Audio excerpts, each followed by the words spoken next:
I took a drive late one night. What happened will haunt me for the rest of my life. Oh, before I forget, man. I was wondering if you could help me with something. The cashier, an acne-riddled kid who looked to be in his late teens or early 20s, looking up from shoving the bag of potato chips, 2 sodas, and pack of Lucky Stripes into a plastic bag. For a moment, he just stood there, seemingly frozen in action. Then he finally answered, "Yeah, what's up, man?" I let out a brief anticipation sigh. I'd been half afraid that I would be told off, take a long walk off a short pier to be polite. Feeling relieved, I reached into my back pocket for what was there. You see, I seem to have, sort of gotten lost out here. I decided to take a late night drive and ended up getting turned around on 2 of these lanes backward. I unfolded the map and set it on the counter so he and I could both see it before continuing. So I was hoping you could point out on here roughly where we are, and more importantly, the way to get back onto the main road. There was another stretch of silence, and the kid began to laugh softly and at first, then louder. To the paper map, he managed to get out between the wheezes.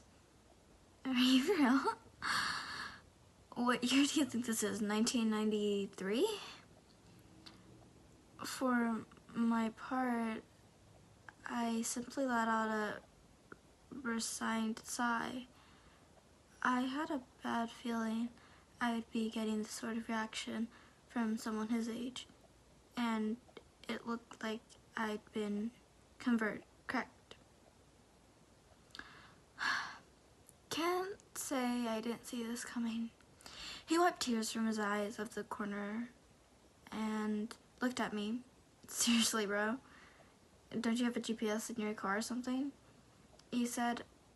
I hooked a thumb over my shoulder and pointing out to the glass entry door at the binge seal sitting at the gas pump. Not in a Honda Accord from 1979, I replied simply. As he looked behind me out the door, I could see him wanting to make another queal, probably something about how I should buy a newer car or something. Thankfully, he kept it to himself.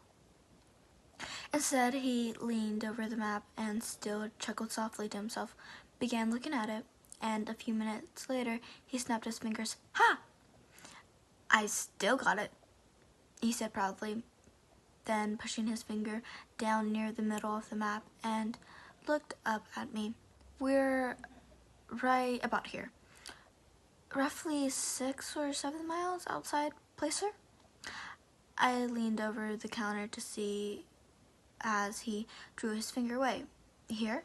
He nodded, and I pulled a pen out of my pocket circling the area as a reminder once I left, then exclaimed the map farther. Okay, so it seems like I could take more than a few roads to get into the Interstate 5, right?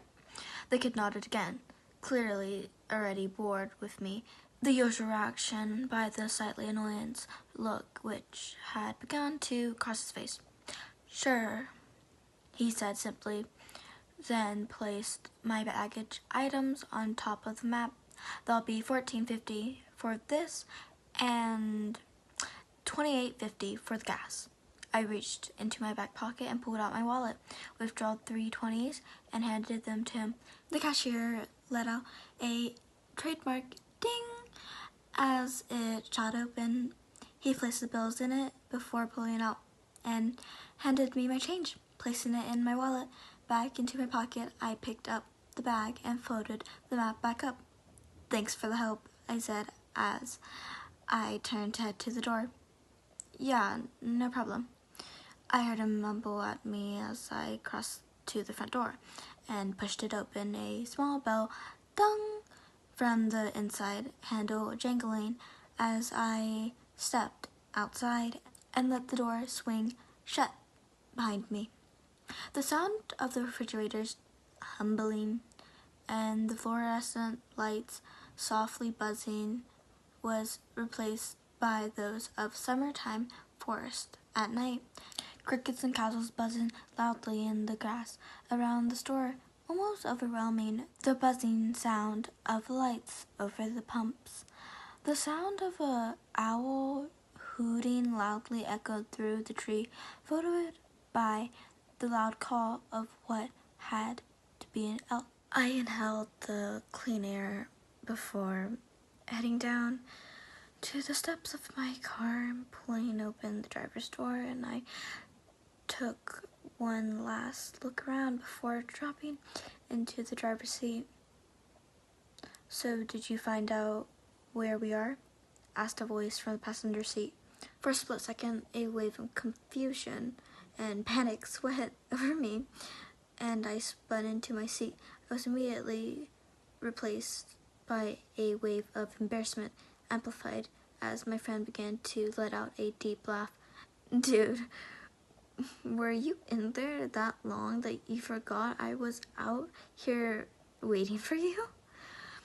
Not wanting to admit I had done just that, I shook my head. "Nah, bruh. Not that. Just dealing with the kid in there was a major headache." He nodded sympathetically. Crenjan was one of our closest friends. Ever since we'd met each other, we'd immediately clicked and had stuck with each other from that point on. And one thing that we both loved to do was take night drives, very late, to nowhere really.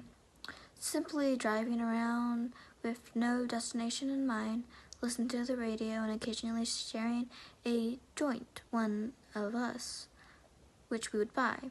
This was the first time we'd ever gotten lost, though.